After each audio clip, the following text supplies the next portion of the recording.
Esse aqui eu não preciso dela, deixa eu fechar, ver se continua gravando. Ué, não está gravando, porque não está gravando, irmãos, olha. Eu ponho para gravar, está gravando. Vamos desculpando aí, viu? Eu vou até deixar esse reloginho bem aqui aparecendo o tempo todo, viu? Vai ficar chato na gravação, mas é para mim saber. Bom, nós estamos aqui nesta lição, a lição de número 3, sobre Deus, né? Esqueci de pôr a declaração de fé aqui, mas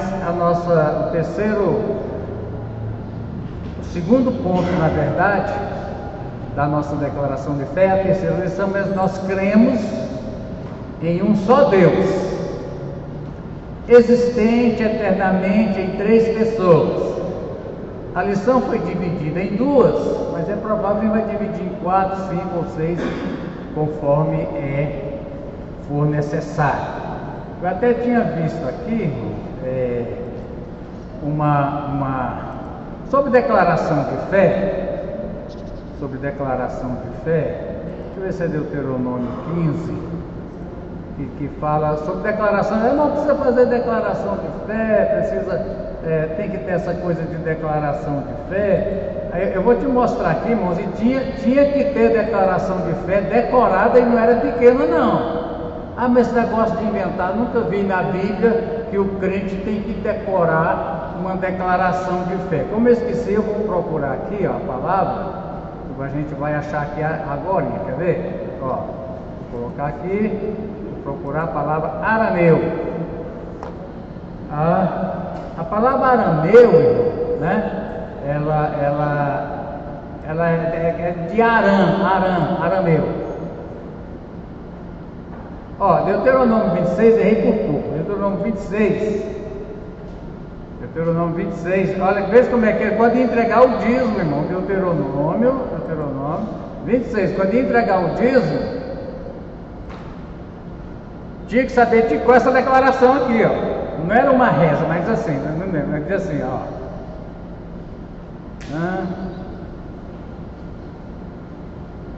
26 quanto que eu achei aqui? 26,5, 26,5, vou dizer assim, quando fosse entregar o dízimo, o sacerdote apanhará a cesta, porque o dízimo não era em dinheiro, irmão. Dinheiro é uma invenção lá na época da industrialização, aonde se começou a fazer as coisas e trocar por dinheiro. Antes era tudo à base de troca. Aí eu tenho uma coxa de crochê. Você tem o quê? Aí eu tenho um suporte. Vamos trocar? Era assim, nesse chama escambo. Mas eu estou dizendo assim, então, irmão, então vocês declararão perante o Senhor seu Deus. Presta atenção aqui, irmão. Tem aqui, até aqui, até aqui, olha o tamanho, irmão. Você tem que saber de cor. Você tinha que falar assim, viu? Eu ia trazer o dízimo, tinha que falar assim: o meu pai era um arameu errante. Quem é o arameu errante? Quem é que saiu de Arã errante? Abraão, lá de Ur dos Caldeus, lá de Arã. Ele desceu ao Egito com pouca gente, e ali viveu e se tornou uma grande nação, poderosa e numerosa. Mas os egípcios nos maltrataram e nos oprimiram, sujeitando-nos a trabalhos forçados. Então clamamos ao Senhor, o Deus dos nossos antepassados, e o Senhor ouviu a nossa voz e viu o nosso sofrimento, a nossa fadiga e a opressão que sofremos. Por isso o Senhor nos tirou do Egito com mão poderosa e braço forte, com feitos temíveis e com sinais maravilhosos. Ele nos trouxe a este lugar e nos deu essa terra onde há leite e mel com fartura. E agora trago os primeiros frutos do solo que tu, ó Senhor, me deste. Declaração de fé. Porque a gente pentecostal, né, trabalha em questão de declaração de fé. falar até na questão do credo dos apóstolos, que é o creio em Deus Pai lá da Igreja Católica. Esse negócio é meio estranho. Não, tinha essa e tinha outras. Você tinha que fazer uma declaração de fé, não era só entregar o dízimo, e era cumprido, hein? Tinha que saber isso aqui depois. Muito bem. Então, a nossa declaração de fé, né, nós estamos aqui, ó, nessa lição 3. Cremos em um só Deus, existente eternamente em 3 pessoas. Diga comigo assim: cremos em um só Deus, existente eternamente em 3 pessoas. Não usamos uma palavra trindade, viu? Não usamos a palavra trindade, porque ela é cheia de muitas complicações. A leitura, irmão, quem fez essa foi o nosso bispo Eric Vieira Tum. Eu mando sempre para ele: pastor, deixa eu mandar aqui, deixa eu me colocar aqui para ele me ver. Quero mandar um abraço pessoal para ele, agradecimento pelo trabalho que ele tem feito por nós aqui na escola dominical, né? Estou tocando aqui, não posso perder esse relógio aqui para saber se está gravando.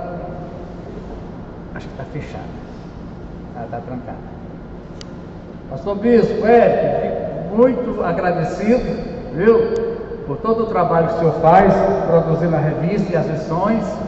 Aqui é a classe que eu vou mostrar para o senhor já conhece. Isso aqui é a classe de adultos, né, da nossa igreja aqui em Mambaí, estão chegando.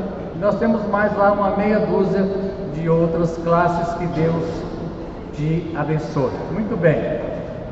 Então, ele colocou aqui, ó, o Apocalipse 4, do 8 ao 11, para falar sobre Deus. Sobre Deus, né? Então, na visão, eu vou até colocar mais. Eu vou colocar a visão do trono de Deus. A visão. Apocalipse 4, verso 1. E lembrando aqui, irmãos, o Apocalipse 3 terminou uma era da igreja, né? A era da igreja, profeticamente, termina com a igreja de Laodiceia. Hoje existem na terra, profeticamente, 2 igrejas, a de Laodiceia e a de Filadélfia. Não é placa de igreja na parede. Espiritualmente você faz parte de uma ou de outra. Todos os crentes, seja Igreja de Deus, Assembleia Batista, espiritualmente eles são membros ou de Filadélfia ou de Laodiceia. Aí termina, irmão, estamos vivendo hoje na terra, pelo que a gente tem de profecia, a existência dessas 2 igrejas somente, né? Uma que vai participar do arrebatamento e outra que vai ficar para reinar com o anticristo, vai aliar com o anticristo e vai reinar com ele. Aí depois disso aqui, irmão, vem aqui capítulo 4, né? Diz assim, ó, depois dessas coisas, irmão, as coisas que vistes, as que são e as que depois virão. Essa é a divisão do Apocalipse, vocês lembram, né? As que João viu foi Jesus glorificado. As que são as depois dessas coisas, depois da igreja, depois da era da igreja, depois que a igreja for arrebatada, diz assim: olhei, e diante de mim estava uma porta aberta no céu, tá? A voz que eu tinha ouvido no princípio, falando comigo com o trombeta, diz: sobre para cá. Aqui é o meu arrebatamento da igreja. Igreja, só para cá. A igreja é tirada da terra, terminou a era da igreja, que vai começar um outro período, que é o período da última profecia de Daniel, no capítulo 6, que começa com a abertura dos selos sai as trombetas, e das trombetas tudo sai dos 7 selos, né?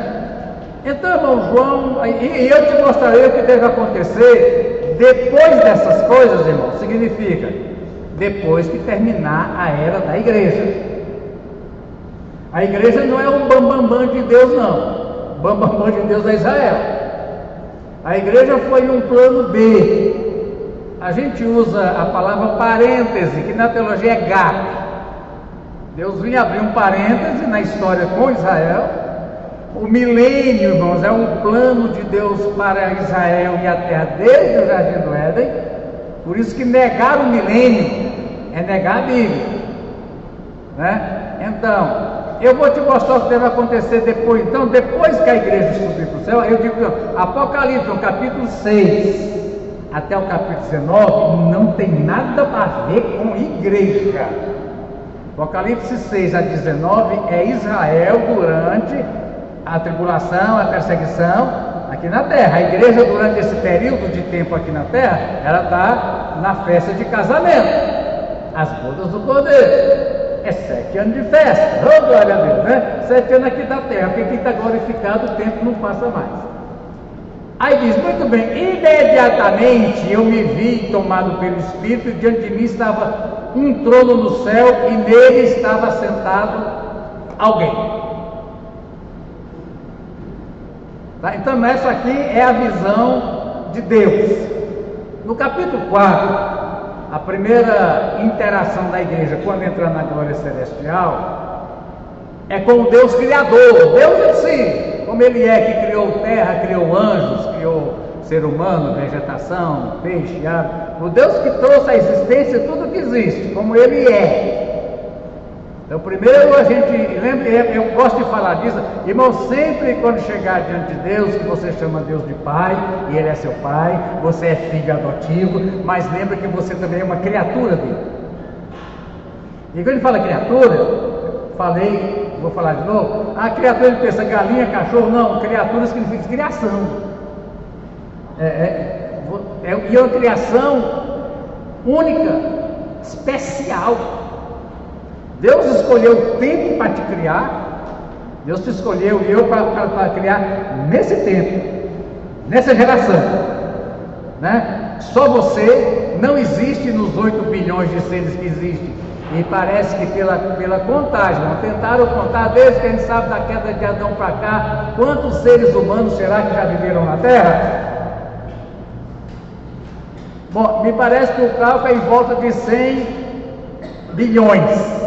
100 bilhões já viveu, morreu, e hoje tem 8 bilhões. E nesses 100 bilhões, irmão, não teve, não vai ter nenhum igual a você. Então, quando você dizer que você é criação, não se sinta diminuído, não, irmão. Se sinta privilegiado. Ele quis me trazer, ele quis me trazer à existência, né? Muito bem. Aquele que estava sentado no trono, eu vou colocar aqui, irmão, inclusive na versão linguagem de hoje, para ver como é que fica isso aqui na linguagem de hoje, não, na mensagem. Quer ver como é que fica aqui na mensagem? Deve ficar lindo. Aqui, ó, diz aqui assim, ó. Muito bem. Fui apanhado de uma vez em profunda adoração, e um trono no céu, com aquele que está sentado, coberto de pedras preciosas de tom quase transparentes, e a chama de uma nuvem de esmeralda. Aí vem dizendo aqui, ele não explica muito bem, aí diz aqui, 24 tronos rodeavam, com os 24 anciãos sentados neles, e vestes brancas e coroas de ouro, luzes de relâmpagos e trovões emanavam do trono, 7 tochas flamejantes estão diante do trono, são os 7 Espíritos de Deus.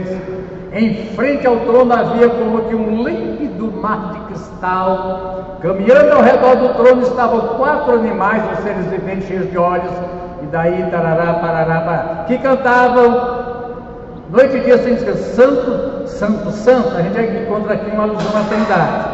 É Deus, nosso Senhor, poderoso, soberano, que foi, que era. Interessante, meu, que a conjugação do verbo é que foi, que era e que será, não é? Mas aqui não, como é que foi, que é e que virá. Aí nunca vi que o verbo ser mudar de será para virar, mas presta atenção aqui como é que é, né? Aí vem dizendo aqui, muito bem.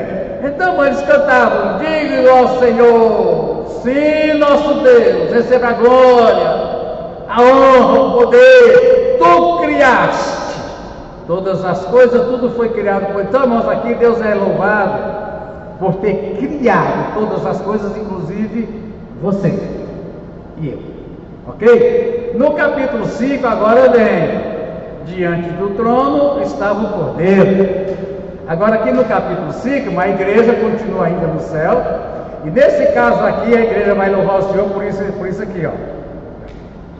Tu és digno, toma o livro, foste morto, com teu sangue compraste homens e mulheres, de volta de toda a terra, de volta para Deus, fizestes deles um reino, sacerdote para o nosso Deus, reis, sacerdotes para governar. Então aqui no capítulo 5 nós vamos, o Senhor me criou, obrigado, e o Senhor me salvou, obrigado também, né? Então, irmãos, aqui o bispo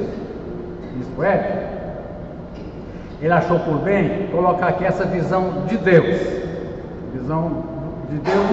que diz assim, alguém, o ser de Deus, né? Que é tão difícil de poder, inclusive de ver, de contemplar, porque não é exatamente uma forma humana. Uma vez que ele viu alguém, mas ele não viu alguém, ele só viu os brilhos.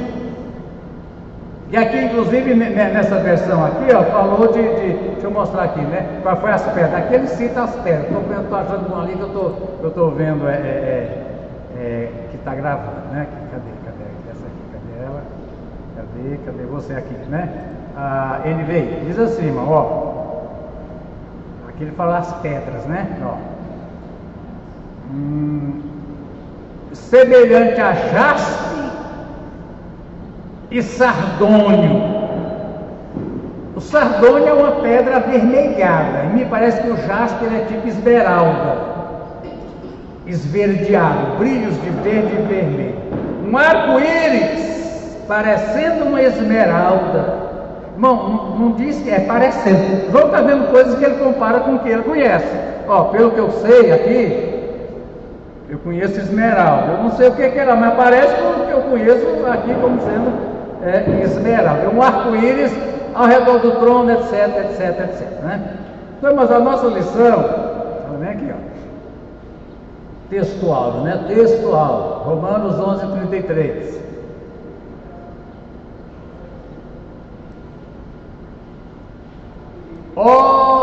Irmão, quem escreve isso aqui é Paulo, né? Paulo diz, é profundo demais. Profundidade da riqueza da sabedoria.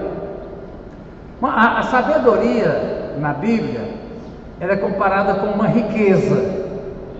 Ela diz que a sabedoria vale mais do que ouro, do que pedra preciosa. Quem tem sabedoria tem uma riqueza. Riqueza da sabedoria, profundidade da riqueza da sabedoria e do conhecimento de Deus. Bom, conhecer a Deus como Ele né? Não há homem mais rico, nem existiu, do que aquele que conheceu ou que conhece na intimidade esse Deus verdadeiro. É a maior riqueza, né? Quão insondáveis são os seus juízos, né? Uma coisa insondável. O que é uma coisa insondável? Que a sonda não chega lá nunca. Só está no fundo do mar uma sonda, vai, nunca chega no fim, né? Seus juízos são inescrutáveis. Então, o que a gente tem aqui? A verdade central. A verdade central de Colossenses 2, 9 e 10, ela vem falando de Jesus, né? Falando de Jesus. Porque nele, Jesus, no texto de Colossenses 2, 9 e 10, habita corporalmente toda a plenitude da divindade. Em Jesus habita corporalmente, não lembrando que em Jesus Deus, o Verbo se fez carne. Jesus esteve entre nós em corpo humano igual ao seu. Tudo que você tem de necessidade, de alimentação, de funcionar intestino, de água, de descanso. Jesus estava apagado de tão cansado. de aceitação, de ter alguém por perto. Fica comigo agora no Getsemane, não me deixe sozinho neste momento. Necessidades emocionais que você... Jesus teve, e em Jesus habita a plenitude, quer dizer, tudo que Deus é, esse Deus lá do trono do capítulo 4, ele é em Jesus. Então já ele veio, ele é. E queremos falar sobre essa questão, até do nome Deus, significando o Deus que se manifestou visível e palpável aos seres humanos. Não é assim que João diz: o que os nossos olhos viram e que as nossas mãos apalparam, era Deus pleno, né? E vocês estão perfeitos nele. Ah, irmão, aquela lenga-lenga de crente, para crente que não presta, não pode falar isso não. Não sabe, né, irmão? A gente que não é perfeito, mas dizer, vocês estão perfeitos mesmo. Não é que você é perfeito em você. Entendeu isso aqui, irmão? É dizer, você é perfeito em Cristo. E você ser perfeito em você não é mesmo, não. Aliás, em você não é nada. Em você é apenas um mísero condenado ao inferno de fogo pela eternidade afora. Em você. Mas em Cristo, eu sou filho. Em Cristo eu sou herdeiro do céu. E em Cristo eu sou perfeito. Deixa eu te dizer mais ou menos de novo uma ilustração que eu gosto, porque eu estou achando bom que está gravando. Deixa eu botar aqui. Deixa eu tentar aqui. Não sei se quando mudar a câmera, não sei que era mudar a câmera, não. Usando de novo a analogia do óculos, né? Se eu puser um óculos de lente verde, até o pessoal disse: vão na seca, podia botar óculos verde no gado, que ele... como se gado enxergasse. As pessoas acham, irmão, que os animais enxergam igual a nós. A gente enxerga o pasto verde, e aí alguém põe na ideia que boi também enxerga verde. Eu não sei que cor que o boi enxerga. Diferente, né? Mas então, irmãos, é como dizer assim, que Deus, se Ele me olhar, esses óculos aqui são Cristo. Deus me olha através de Cristo. Eu estou onde? Em Cristo. Se você estiver em Cristo, Deus olha e te enxerga em Cristo, ou através de Cristo. Se você não está em Cristo, Deus te enxerga como quem não está em Cristo. Não adianta se você é honesto, é respeitador, é bom cidadão, não interessa. A pergunta é: você está em Cristo ou você não está em Cristo, né? Por isso que alguém diz: não tem crente que é bem pior do que os descrentes. Eu concordo, só que ele está em Cristo. Só que ele está em Cristo. Esse outro aí que não é crente é tão melhor, mas não está em Cristo. Então é importante estar em Cristo, né? Então, irmão, quando Deus coloca, Ele me vê em Cristo, sabe como Deus me vê? Perfeito. Porque Ele vê Cristo em mim. Ele vê Cristo em mim. Então o texto aqui diz assim, ó: vocês estão perfeitos dele, que é a cabeça. Lembrando aqui de novo a figura do corpo: cabeça, tronco e membros. Nós somos o que do corpo? Membros. E somos membros do corpo. Então, quando alguém não gosta da igreja, diz assim: eu amo a sua cabeça, mas o seu corpo eu detesto. Então, não tem isso. Você quer o corpo inteiro. E nele, irmão, nós somos perfeitos. Agora, é lógico que tem 2 graus de perfeição, né, irmão? Existe perfeição absoluta e existe perfeição, o que, irmão? Relativa. Perfeição relativa é aquela que você já deve ter chegado nela. Professor, o senhor leciona ali geografia, história, matemática, português, passa um ano ensinando. Então ele espera que ao final do ano o aluno esteja perfeito naquilo que foi ensinado. Está me entendendo? Você não vai medir um aluno de 4º ano, que está nas 4 operações. Deixa eu ver se ele está bom. Deixa eu mandar ele resolver uma questão de álgebra. Ah, não, peraí. Agora, dentro aí uma questão das 4 operações, ele está perfeito. Então, mas a perfeição, ela é medida que você... O escritor aos Hebreus diz isso. Você já devia ser mestre. E nunca saíram do beabá. Estão me entendendo isso, irmão? A perfeição então você, pelo conhecimento que você já tem, e perguntar a Deus, isso é pecado? Você vai dizer, cria vergonha na sua cara, seu crente safado. Você sabe que já devia saber. Você tem quanto tempo de igreja? Eu pergunto, pastora Damares, será que crente pode? Quantos anos você tem? 15? Isso é pergunta para um crente de 15 anos de igreja? Se pode ou não pode, esse tipo de coisa? Então, aí aqui somos perfeitos, mas somos perfeitos, né, irmão? Muito bem. Agora, leitura diária, eu vim aqui, as vários irmãos têm a revista, né? Vamos ver aqui o comentário. Muito bem. Uma lição de hoje, ela não vai muito entrar na questão bíblica. Quem é o Deus a quem nós servimos? Quem é Deus? Porque Deus, irmãos, ele é patrimônio da humanidade. Todos os povos, culturas, raças declaram a fé em Deus. Agora, de quantas maneiras diferentes as pessoas creem em Deus? A lição de hoje vai tentar abordar isso aqui. Inclusive é um argumento da existência de Deus. Quando os europeus chegaram aqui na América do Norte e aqui na América do Sul, lá os ingleses, aqui por sul os espanhóis e no nosso caso os portugueses, e encontraram aqui os que eles chamavam de selvagens. Selvagem era isso, né? Selvagens. Eles encontraram uma coisa interessante, irmão. Não tinham tido contato com nenhum europeu e encontraram um povo que cria num Deus. Eles chamam esse Deus de Tupã,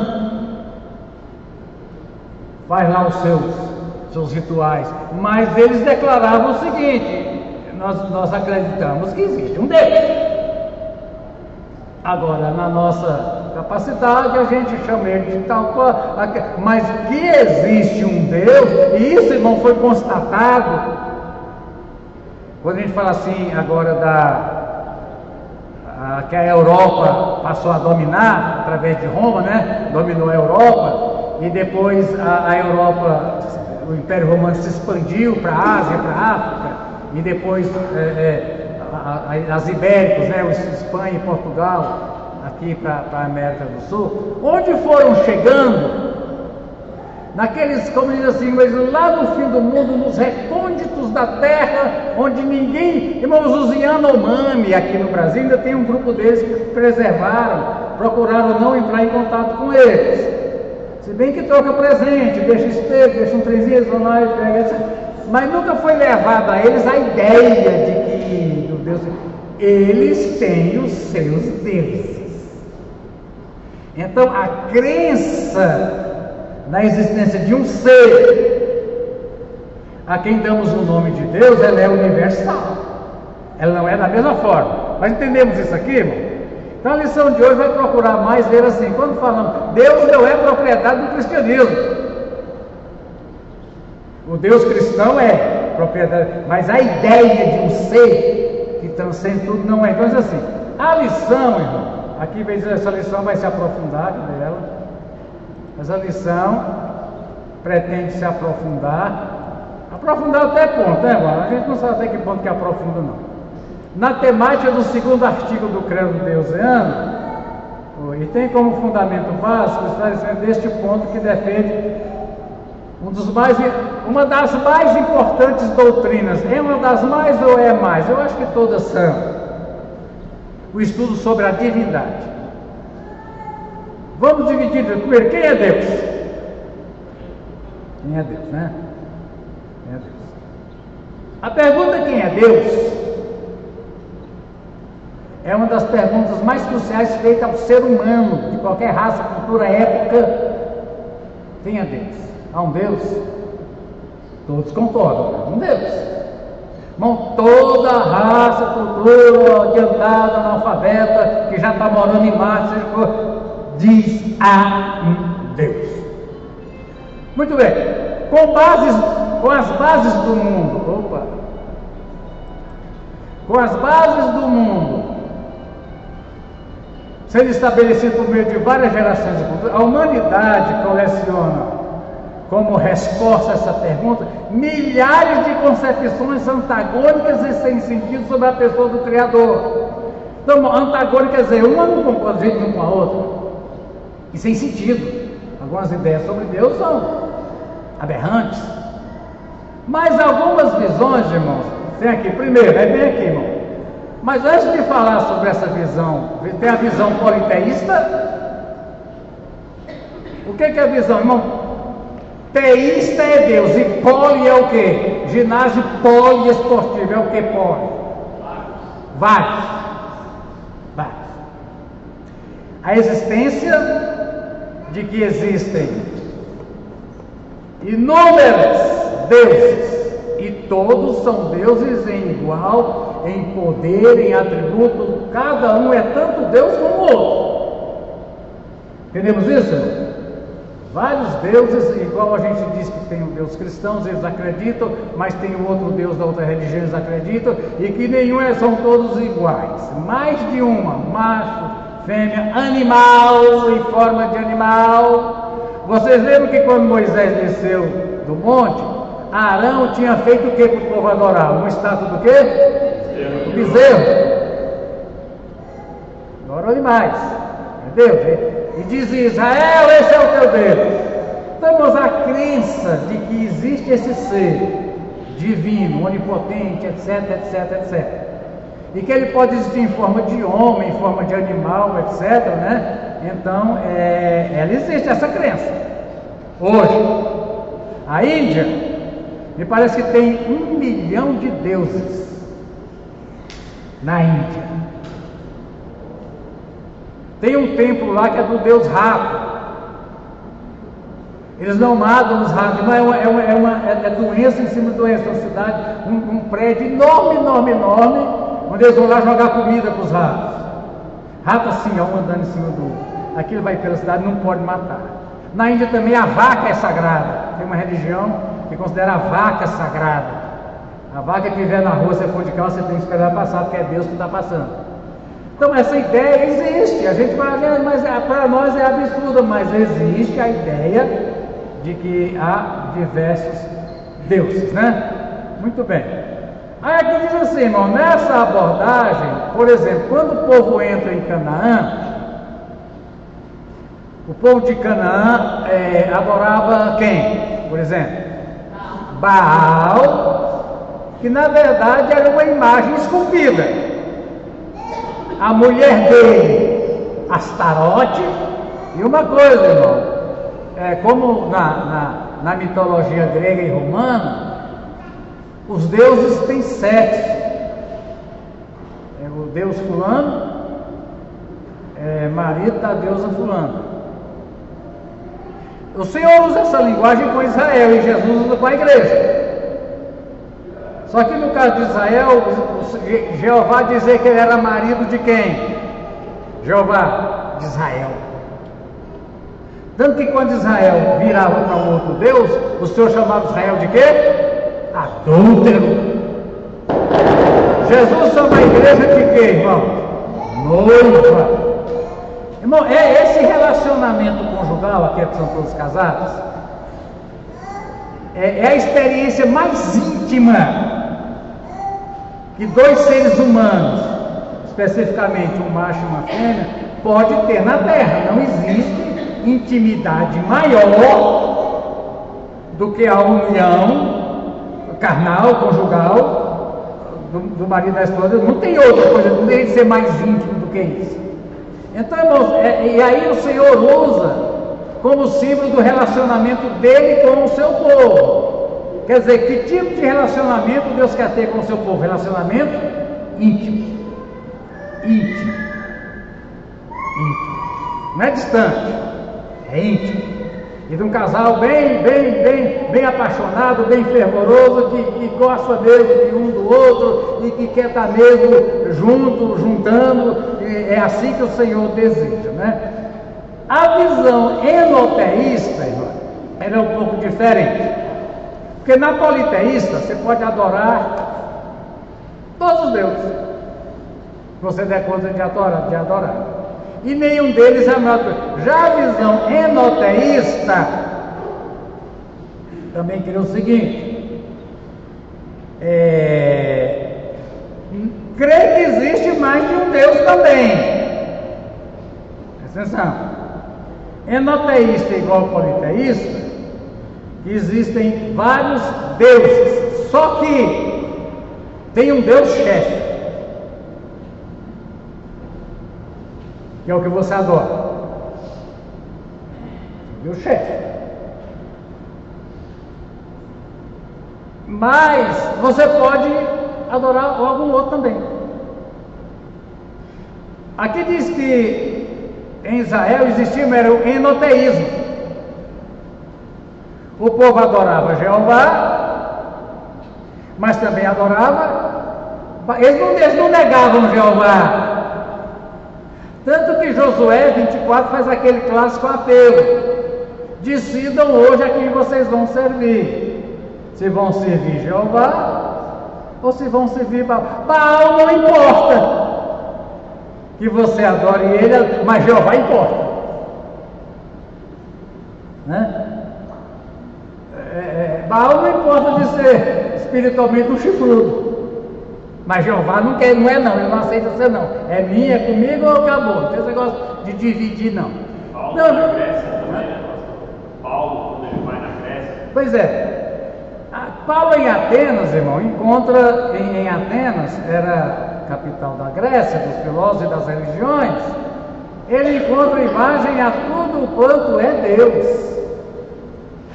Ali era politeísmo. Aí Paulo fala: eu tenho um outro que só tem o altar e não tem imagem nenhuma em cima dele. Aí Paulo discursa: o único que fez o céu e a terra, o único que criou a raça humana, macho e fêmea, é esse Deus, Criador. Os irmãos, vejam que Paulo, quando ele prega em Atenas, vamos dar uma olhadinha lá rapidamente, vamos lá? Quando Paulo prega em Atenas, foi em Atos quanto, Paulo? 17? 17, ó. Tessalônica, depois em Bereia e em Atenas. Aí Paulo diz aqui, ó. Muito bem. O Deus que eu anuncio é o Deus que fez o mundo. Nenhum dos deuses de vocês se oferece como candidato a ter criado o mundo. O meu criou o mundo. Tudo que nele há e tudo que é Senhor dos céus. Irmão, uma coisa é interessante anunciar Deus como Senhor, né? A gente tem muita pessoa preocupada em ser salva por Jesus, ter Jesus como Salvador, mas e Jesus como Senhor? Aquele que manda, aquele a quem você deve satisfação. Jesus diz: de toda palavra, todo ato, Ele é Senhor. Ele vai me levar para o céu, mas não tem nada a ver com a minha vida. Você deve satisfação para Ele da cor da cueca que você usa. Senhor. Não habita em santuário feito por mão humana. Ele não é servido por mãos de homens. De um só Ele fez todos os povos. Quem é esse um só aqui, irmão? De um só Deus fez esse um só? Adão e Eva.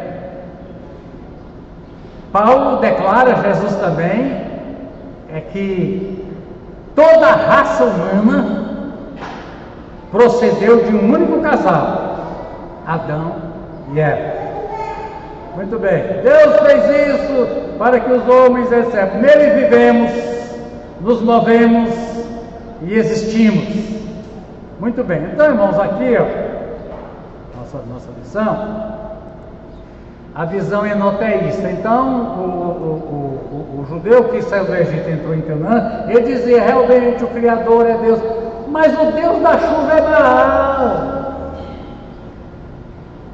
Como é no catolicismo, a padroeira dos olhos é Santa Luzia. O padroeiro dos motoristas é São Sebastião. O padroeiro do casamento é Santo Antônio. Ah, mas a gente adora Jesus. E Maria?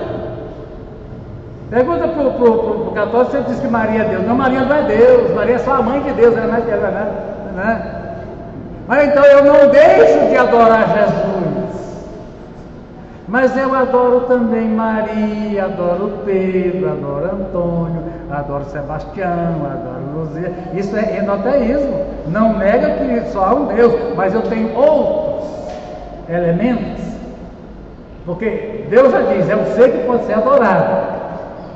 Adoro a Deus, mas eu adoro também vários outros aí. Isso se chama enoteísmo. Pergunta para um católico: quantos deuses existem, católico? Vai dizer, Deus só existe um. Ele não é politeísta. Deus só existe um. E quem você adora? Eu adoro ele, adoro Maria, adoro José, Tião, Joaquim, Bastiano. Muito bem. Aqui vem agora uma noção deísta. Tem deísta, irmão. Tem deísta e teísta com P. A nossa é teísta com P. A visão deísta. Os irmãos conhecem a teologia da morte de Deus. O principal, assim, dos divulgadores dessa teologia da morte de Deus foi o grande teólogo luterano Bonhoeffer. Mas diz o seguinte: não, existe um Deus. Se esse Deus é uma força, não existe. Para eles, Deus nunca se expressou através de qualquer religião e descrê em qualquer modo de revelação espiritual sobre Deus,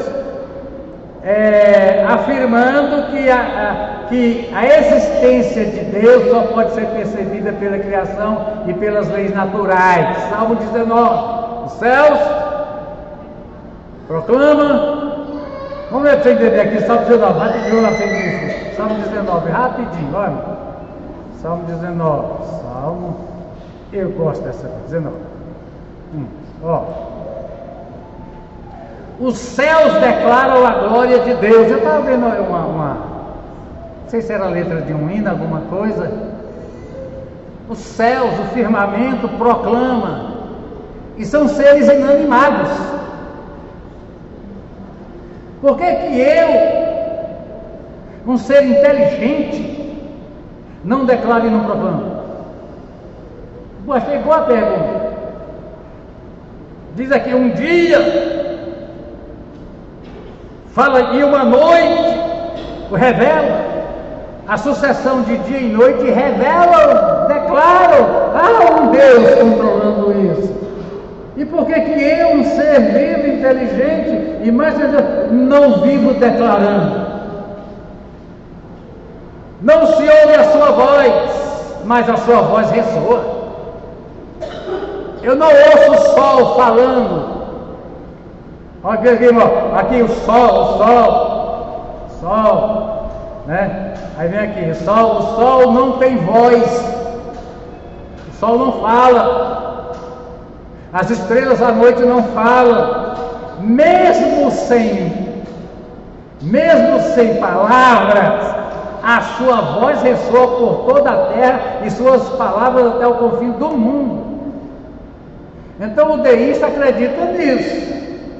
Existe realmente, não há como negar, que esse universo tão perfeito, sistema solar com o Sol no meio, os planetas, entre eles a Terra, e em volta da Terra tem uma Lua, e nós estamos na Via Láctea, que está dentro de não sei do que, e tudo funciona sem viver batendo uns nos outros. Isso é prova da existência de um ser que criou e colocou leis. E as coisas funcionam, são as leis, a lei da gravidade, lei da colheita e da ceifa, uma série de leis. Então tudo funciona, Deus criou, estabeleceu as leis e tudo funciona dentro das leis e não foge das leis. Eu achei interessante perguntar: por que o dia declara o sol, a noite a luzeira declara, a fato de ter chuva, frio, calor, tudo declara, e eu não vivo declarando nem proclamando. Já chegou essa pergunta. Mas aqui, irmão, ó. Deus o entregou, Deus, irmão, ao passo que, após ter criado o mundo, Deus o entregou à sua própria sorte.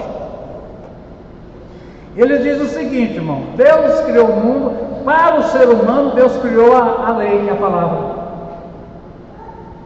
E ele diz para o homem: aqui é a lei. Você tem que viver, assim como a natureza vive pela lei da gravidade e por outras leis, você tem que viver por essa palavra. E eu vou cuidar da minha vida. E o que foi criado, viva segundo as leis. Então, irmãos, que resultado?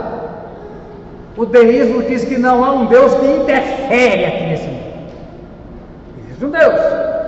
Mas para o homem, ele deixou a palavra. Viva pela palavra. Ah, Senhor, me socorre. Não.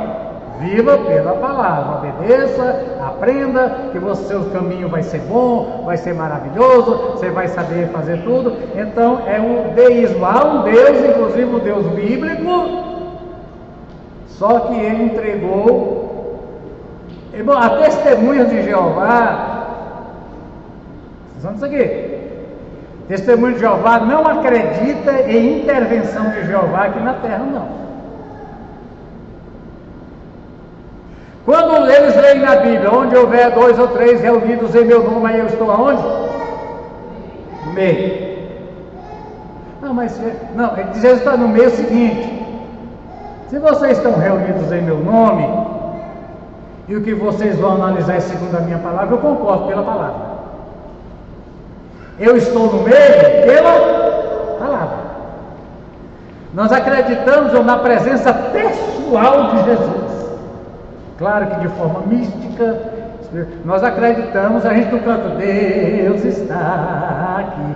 É por meio da palavra? É, mas só por meio da palavra ele está aqui, ele pode encostar em você. Nós acreditamos que ele está aqui, ele pode encostar em você. Pode tirar uma doença sua, pode lhe matar. Então, a testemunha de Jeová é deísta. Existe a palavra, não há um Deus que se faz presente no meio pessoalmente. Deus, irmãos, e tem alguns meios aí, meio evangélico também, protestante, que não acredita igual nós, pentecostal, que o Espírito vem e manifesta.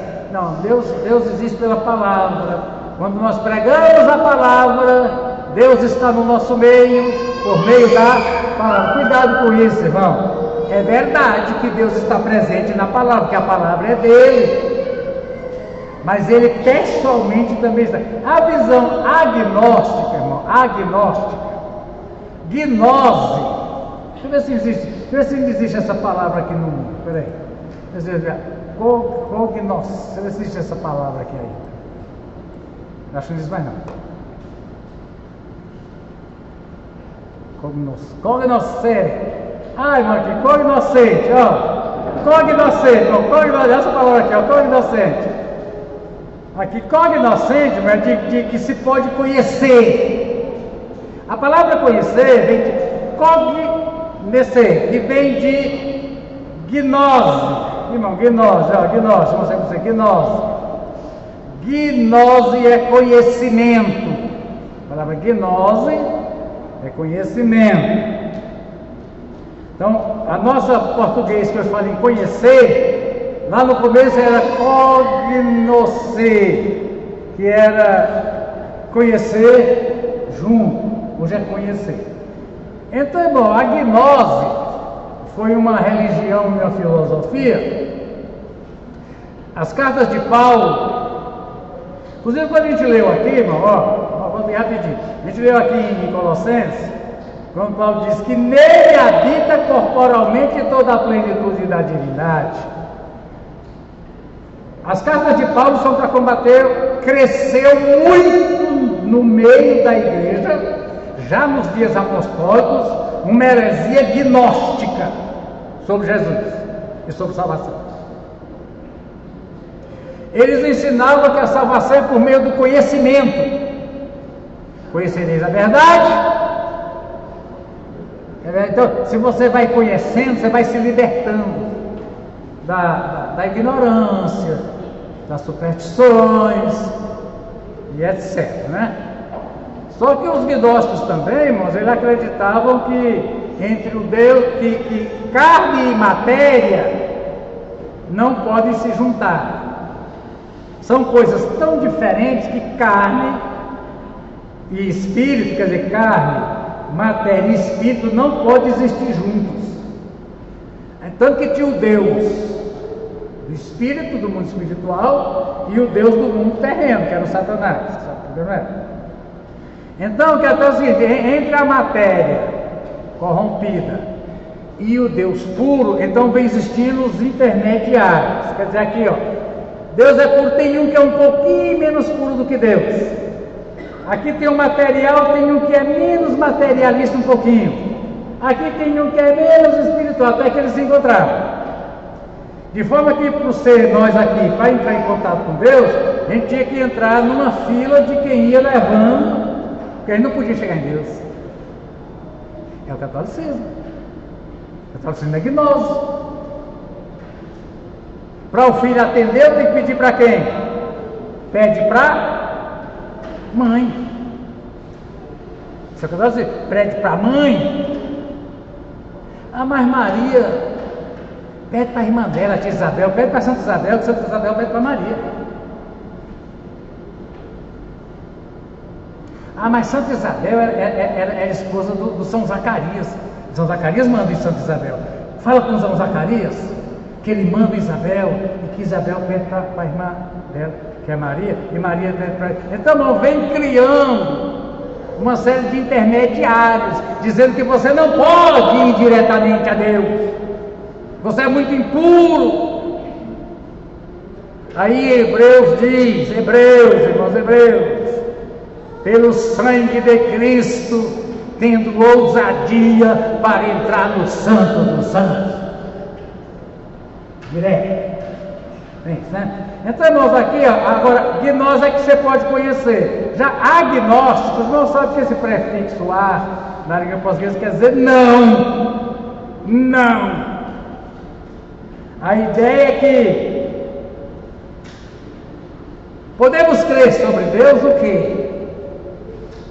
Enquanto a maioria das visões sobre a divindade mostram uma forma de crença em um Deus, os agnósticos põem em dúvida a capacidade do homem de conhecer essa entidade chamada Deus. Pode o homem carnal e finito conhecer um ser infinito e espírito puro? Não. Portanto, existe hoje, irmão, e é muito forte, grupos, é mais um grupo filosófico que religioso, os agnósticos. Porque ele vai dizer assim, irmão, os agnósticos, ao mesmo tempo em que não se pode provar racionalmente a existência de Deus, também não se pode provar que não existe, irmão, prova racional da existência de Deus, prova racional, pode ser pelas exatas, pela matemática, pode ser pela física, pode ser pela biologia, pode ser provas racionais. A Bíblia não se preocupa em fornecer. Deixa eu tornar aqui, você conhece o versículo, mas eu gosto de mostrar aqui, Hebreus, irmão, Hebreus assim. Eu estou nessa outra, eu vou tentar ver aqui. Hebreus, cadê aqui, Hebreus, estou vendo aí que está gravando, né? Já está com 53 minutos de aula, meu Jesus. Hebreus 11, 1, diz assim, vamos aqui,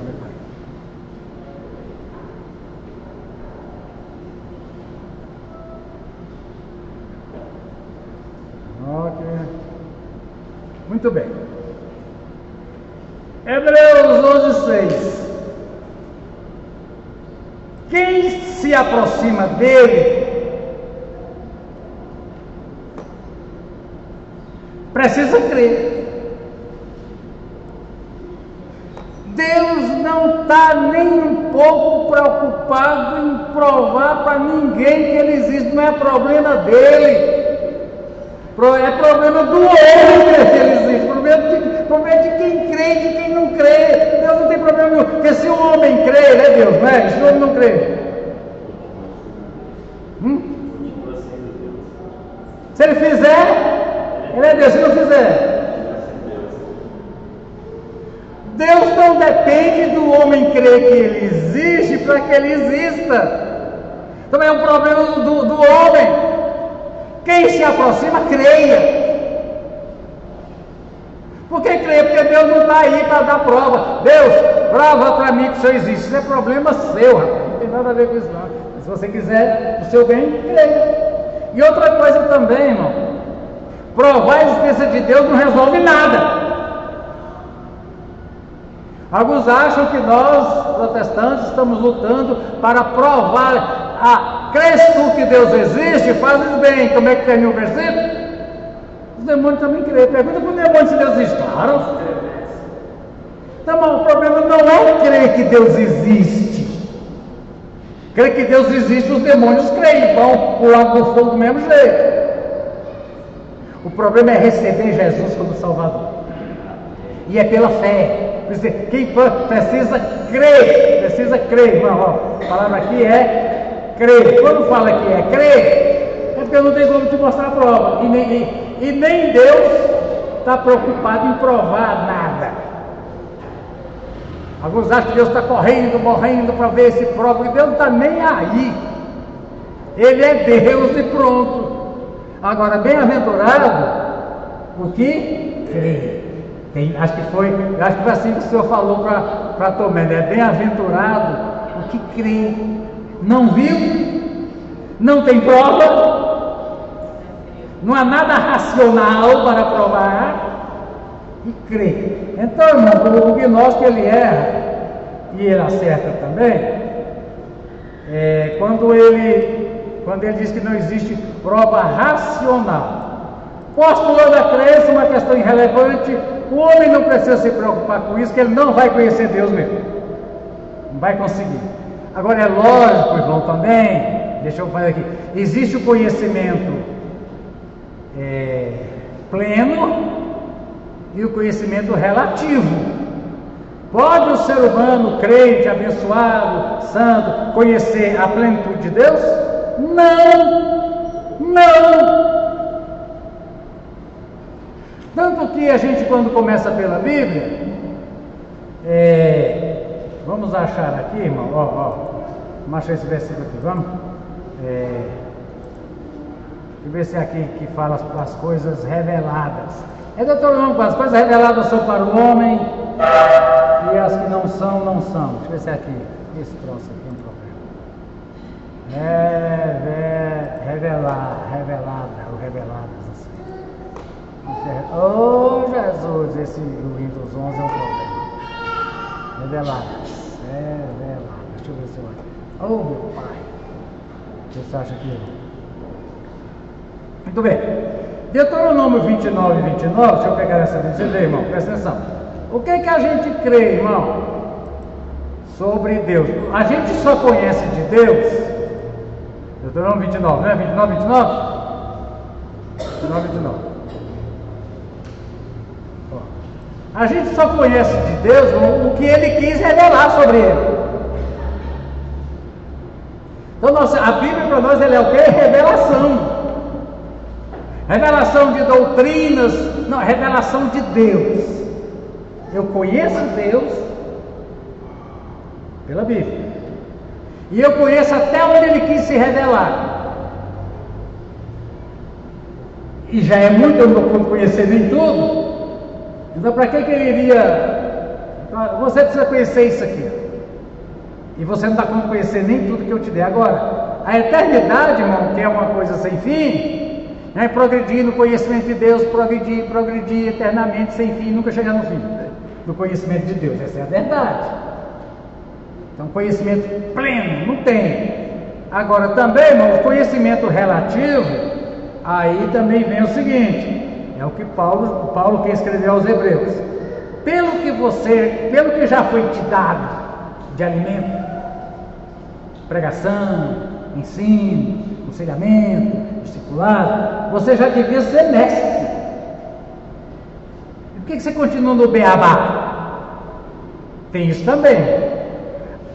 Tem um conceito, quer dizer, a revelação de Deus ela é progressiva. No Antigo Testamento, até Moisés, no Pentateuco, Deus revelou uma série de coisas sobre ele. Mas que de Josué até ali Ruth, Deus revelou outras coisas que não tinha revelado a Moisés. E através de Jeremias disse assim: clama a mim. Responder-te-ei, o que mais? Vou te mostrar coisa que eu ainda não revelei. Agora, irmão, em Cristo, tudo quanto o ser humano consegue entender de Deus foi revelado.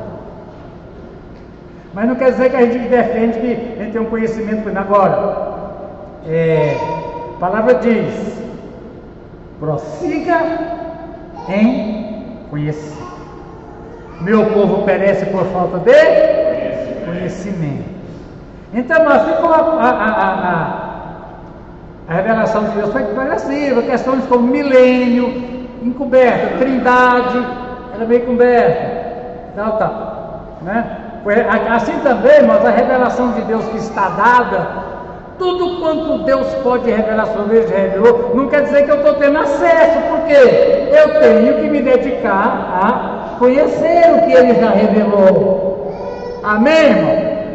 E se a gente começou dizendo que não há riqueza maior a um ser humano do que conhecer a Deus, no que eu vou investir o quanto eu puder do meu tempo, do meu dinheiro, dos meus recursos? Vou investir em quê? Conhecer Deus. É a maior riqueza que se pode ter, né? Então, irmão, aqui vem a lição, né? Deixa eu mostrar aqui. Vai conseguir terminar essa primeira parte aqui. Quer ver? Vamos ver. Tá. 1 Coríntios 21. Vamos ver esses dois aqui? 1 Coríntios 21. Vamos ver aqui. 1 Coríntios 21. Qual foi o versículo que ele colocou? 1 Coríntios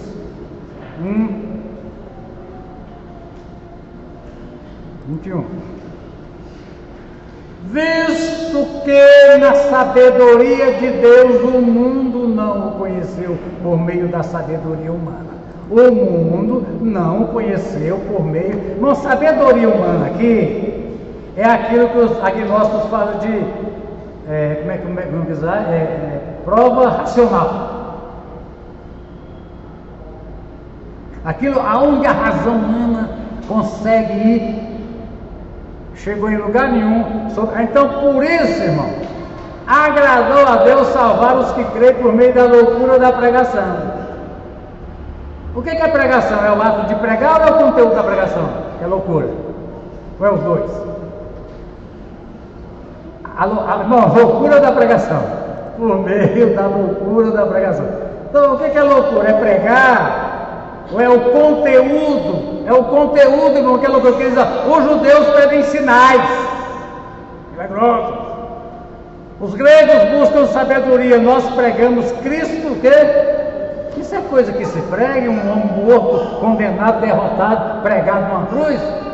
Tem que pregar é filosofia, rapaz. Irmãos, inclusive, chama nós aqui para hoje, que a gente vive num mundo de tecnologia, de muita ciência, todo quanto é reportagem tem um especialista, tem um PhD, a gente é voltado para buscar até, que é muito importante o que disse o cientista, não sei o que, sobre a Bíblia. Para mim é muito mais importante do que Jeremias falou sobre a Bíblia. Nós pregamos Cristo crucificado. Quando diz aqui crucificado, não estamos pregando filosofias mirabolantes. Não estamos pregando, inclusive aqui, irmão, sinais miraculosos. Pediu para Jesus, dá um sinal para a gente crer. Ele disse, vou dar nenhum. Nenhum, vou dar você não, nenhum. Agora, assim como Jonas esteve, esse sinal eu vou dar para vocês. 3 dias e 3 noites no ventre do animal marinho, eu vou estar no ventre da terra. E é aquela questão, deixa eu voltar aqui para Jonas. Tem gente que acredita que Jonas teve 3 dias vivo. Ninguém vive 3 dias sem escafandro, nem com escafandro vive no dentro do mar. Não. Agora Jesus diz, do jeito que Jonas esteve, eu vou estar. Como é que Jesus teve 3 dias no final da terra? Morto! Jesus diz claro, Jonas é um caso de morte e ressurreição.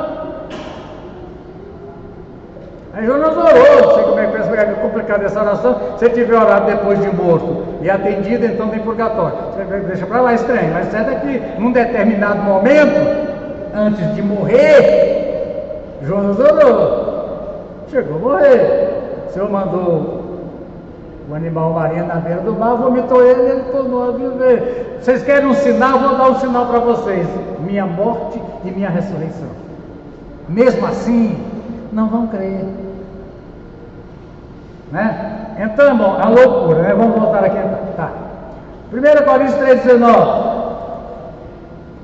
Olha, 3,19, vou passar direto aqui. Eu já estou no 3,19.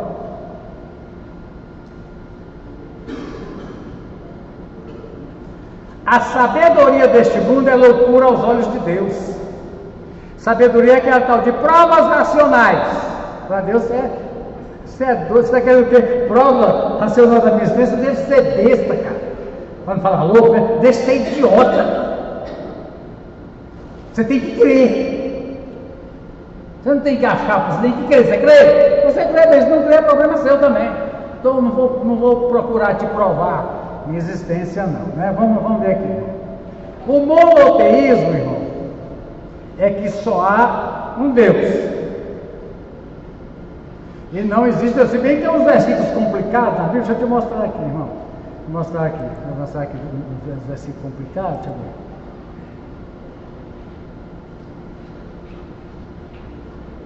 Ó, no Novo Testamento, o Senhor diz, se a Escritura chama vocês de deuses, aí tem uns versículos complicados aqui, ó. Onde é que não é aqui não, é aqui que é perto. É aqui mesmo, Deus, quer ver? Ó, Salmo que diz assim, na Assembleia dos Deuses, Jeová preside. Onde é que está isso aqui, meu? Oh, Jesus! Primeiro, irmão.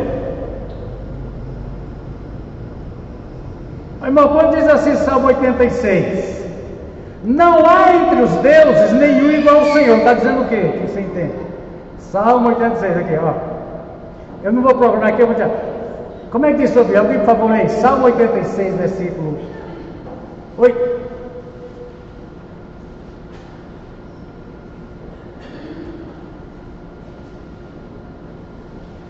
Entre os deuses não há nenhum como tu, ó Senhor, nem há obras como as tuas obras. Entre os deuses, igual ao Senhor, não tem outro.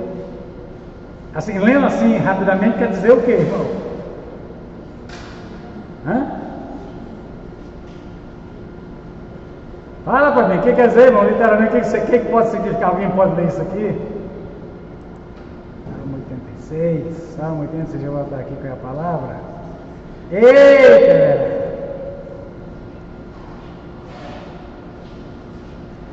Salmo 86, 12. Não há entre os deuses, é Elohim, que é o nome de Deus. Elohim é o nome de Jeová, Elohim. Não há entre os Elohim nenhum igual a Adonai. Irmãos, o nome de Deus é uma coisa. Quantos minutos nós temos? O nome de Deus. Deus, irmão, não é nome. O problema começa daí. Deus não é nome de ninguém. Jesus disse que o Deus deste século fez o quê? Jesus está chamando de Deus quem aí?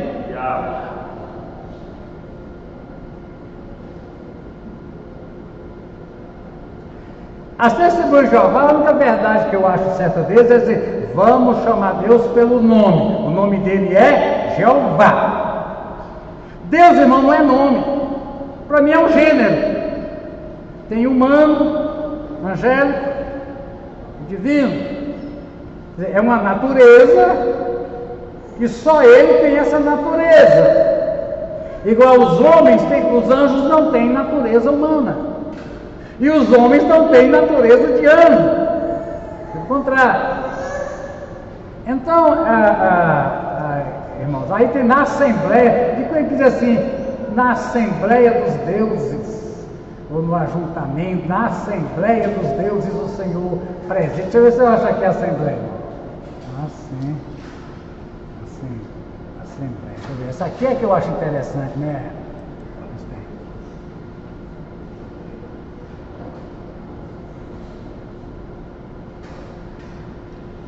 Salmo.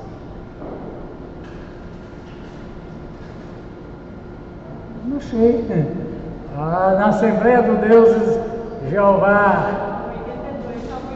Salmo 82, ela achou. Vamos fechar aqui para você ver isso aqui, irmão. Ó, presta atenção nisso aqui, irmão. Ó. Essa aqui, que eu digo assim, essa é de tremer o chão. Salmo 92? 82. Salmo 82, quanto, irmão? Primeiro? Oh, Jesus, tem dado. Deus assiste aonde? Como é que diz a Bíblia? Aonde que Deus estabelece julgamento? Na congregação divina no meio dos deuses. Como é que Deus, no meio dos deuses, ele é o presidente da Assembleia? Eu não quero entrar nisso aqui, irmão, mas tem muita coisa, né? Até porque, irmãos, ao terminar isso aqui, tem que explicar hoje. Eu vou tentar chegar aqui onde eu quero. Vou fechando aqui para ir diminuindo. A gente terminou, a gente continua e segue. Vai ser muitas lições mesmo. Eu só não posso fechar esse aqui, né? Não posso fechar o reloginho, tá? Mas a gente tem aqui, irmão, ó, para você entender, fechei o grau, isso aqui não era para fechar não. E agora, fechou, será que eu abro de novo? Ah, Jesus.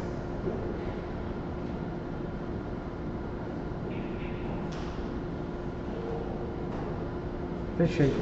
Não, mas eu tenho aqui um artigo, tá aqui, tá fácil. Um artigo, vocês vão ver, um artigo universitário, viu? Um artigo universitário sobre o nome de Deus. Você tem ideia aqui, onde a gente chega aqui, ó. Quando o escritor foi traduzir, irmãos, a Bíblia do hebraico, que era uma língua morta, ninguém falava, resolveram traduzir os 39 livros do Antigo Testamento para uma língua que todo mundo falava, que era o grego. O grego era como o inglês hoje. E eles foram escolher um nome para Deus. Qual o nome que eles escolheram? Theos, né? Theos. Não é Deus? Theos. Teologia, Theos, é Deus. Pergunta: onde é que eles foram buscar esse nome? Irmãos, a Bíblia não inventou palavras. A Bíblia, quando foi falar as coisas sobre Deus e sobre religião, ela buscou palavras do vocabulário corrente. Existia esse nome Theos entre os gregos. Os tradutores do Antigo Testamento para o grego escolheram, e os do Novo Testamento conservaram.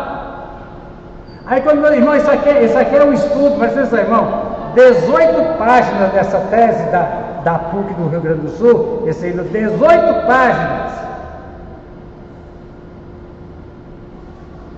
para analisar no mundo grego, quando se falava Theos, o que significa dizer? Só sobre a origem do nome. Vai bem dizendo aqui, irmão, é muito longo, quer ver? Aí, só para você ter uma ideia aqui, ó. Etimologia, nome predicativo, em Homero, em Aristóteles, etimologia da palavra, de onde vem essa palavra, etc. Só estou sem fazer, mas é o seguinte, irmão. Por exemplo, quando você vê uma coisa assim, vamos dizer, espantosa, você vê uma coisa espantosa, aí você diz assim, meu Deus! Ou não fala? Deus do céu! Não fala? Você está invocando Deus? Não. Você não está invocando Deus. Está tomando o nome do Senhor e falando, não, isso é uma expressão. É uma. Como é que a gente faz assim que põe uma exclamação? Uma exclamação. Meu Deus! Quer dizer, que coisa terrível! Que coisa grande! É o que você está dizendo. E isso vem, irmão, dos gregos. O nome Deus, ele era associado a coisa espantosa. Ou então, que surpresa! Deus do céu! O menino nasceu sadio. Deus do céu, que surpresa, que alegria! Não está se referindo. Então, irmão, Deus é um vocábulo que em si pode nem estar falando de gente, ou de ser, ou de entidade. Ele é usado como exclamação. Eu vi no futebol, o radiador dizendo, mãe do céu! Também não está chamando Maria, está dizendo. Quer dizer, apenas o que eu estou tentando abrir aqui a câmera? Ela falhou. Webcam. Muito bem. Então, irmão, Deus é um vocábulo que pode significar necessariamente não é nome. Por isso que até eu tenho uma recomendação que eu recebi. A gente crente, quando quer falar de Jesus, vamos evitar de falar e agradeça a Deus. Se Deus quiser, graças a Deus. Porque se o indivíduo que estiver lá, ele for adorador do diabo, ele vai dizer, é o diabo. Cada um tem o seu Deus. De preferência, diga, agradeça ao Senhor Jesus. Aí, viu, irmão? Deixa de ser genérico. Nós crentes devemos de usar o genérico Deus, que não é nome, é um predicativo. Às vezes tem antes, tem o teu prefeito, oh Deus, às vezes só Deus, um Deus, oh Deus. A gente procura diferenciar que nosso Deus é com D maiúsculo. E o diabo é Deus com D maiúsculo, mas o nome é o mesmo, a gente é que botou o D maiúsculo para separar. Então, irmão, nome é, primeiro, o nome é Jeová. Jeová é a Trindade inteira. Agora, esse Deus, ele existe em três pessoas, o Pai, Filho e Santo. Então diga, Deus Pai, Senhor Jesus, Espírito Santo. Os irmãos estão entendendo que eu estou querendo chamar a atenção, Renato? O que está pregando? Irmão, porque Deus agiu, não diga claro, irmãos, e Jeová interviu, Senhor Jesus Cristo entrou na parada, o Espírito Santo desceu. Use os nomes de Deus, Deus Pai, Senhor Jesus, Espírito Santo. Mas eu quero voltar nessa questão, mas os escritores do Novo Testamento resolveram usar a palavra Theos, Deus, para se referir. Outra coisa interessante, terminando, é que mesmo lá entre os romanos, etc., eles tinham outros vocais para Deus. Usava-se para o Deus quando ele se manifesta em forma humana. Os deuses da mitologia grega e romana, eles eram gente, inclusive, engravidava mulher, aí nascia o semideus, né? O Deus comia, tinha raiva. Então, irmão, Deus em forma humana. Aí diz assim, no princípio ele estava com Deus e ele era Deus. Aí para Jesus, eles usaram esse nome grego, Theos, que era usado para falar Deus se manifestando em forma humana, que chama antropomorfia. Antropo é homem, morfia é de forma. Deus manifestando em forma humana. Abraão recebe na sua tenda 3 dias antes. Manda fazer comida, manda sentar na sombra, oferece toda a hospitalidade, água fria para lavar os pés. E no fim um deles faz, daqui tal tempo Sara terá um filho. Era Deus, era a Trindade. Então a possibilidade do Senhor se manifestar em forma humana existe, ainda hoje. Anjos são invisíveis, anjos podem também tomar forma visível humana. Aí, irmãos, o nome Theos, presta atenção, não era usado exatamente para a essência do ser divino. Era o Deus que apareceu visível entre nós. Jesus. Até o nome Deus aplicado a Jesus, aquele Deus, ser absoluto, que se manifestou de forma visível e, como diz João, que nossas mãos puderam apalpar, entre nós, comeu com a gente, humano, comeu nas nossas mesas, nossas comidas. Amém? Então, por hoje, ó, descobrimos algum segredo aqui, gravou até o fim. Pedi só o comecinho, mas não tem problema. Amém? Que horas é o culto hoje? Que hora que você chega? Só o Léo que chega às 6h30, mas o resto chega 10 para 7. Terminamos, irmãos. Algum aviso, Damares? Alguém? Assim, eu vou avisar. Para explicar o sentido também. Você não quer falar aqui, não? Não. Irmão, a nossa pátio aqui realmente está muito horrível. E só para jogar brita aí, não resolve. Tem que fazer uma drenagem, tem que fazer galeria subterrânea para drenagem. Já tem muitos anos que depois que fizeram essa calçada, já antes, toda a água da chuva ela encosta bem aqui, já está até descascando ali, está amolecendo, tem que drenar essa água e de preferência botar tudo. Para colocar a drenagem, tudo ficaria em 80 mil aproximado, né? Para fazer esse serviço. A gente não vai conseguir. Mas pelo menos aqui, o quanto mais perto aqui da parede da igreja, a gente quer fazer o que der. Tem algum dinheiro já do bazar? Então domingo que vem, marca aí, donas de casa, vai ser oferecido um almoço.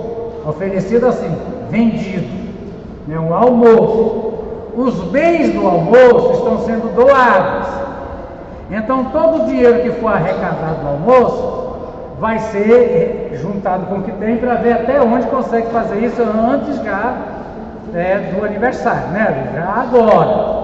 Então domingo que vem, viu, irmãos, é o seguinte também, vai ser também montado um bazar. Tem muitos irmãos aqui que nunca viram um bazar. Tem muita coisa boa, então você vem para almoçar. Se quiser levar, pode, mas a ideia não é você vir pegar a comida e levar para casa, não. A ideia é você confraternizar com os irmãos, enquanto faz a fila você vai lá no bazar, compra algumas roupas. A ideia é você vir comer aqui. Mas se quiser levar, vai poder também, Dani? Ou não? Pode. Não pode? Pode. Mas o ideal é você já vir, viu, irmão? Já manda, hoje o fogão aqui está de greve, e você vem para o almoço. Você sabe o preço? R$20. Não, você, na verdade, você está dando uma oferta para o calçamento, ainda vai comer, viu? Entendido? Terminamos então, ficamos de pé. Glória a Deus. Vai chegar às 6 horas.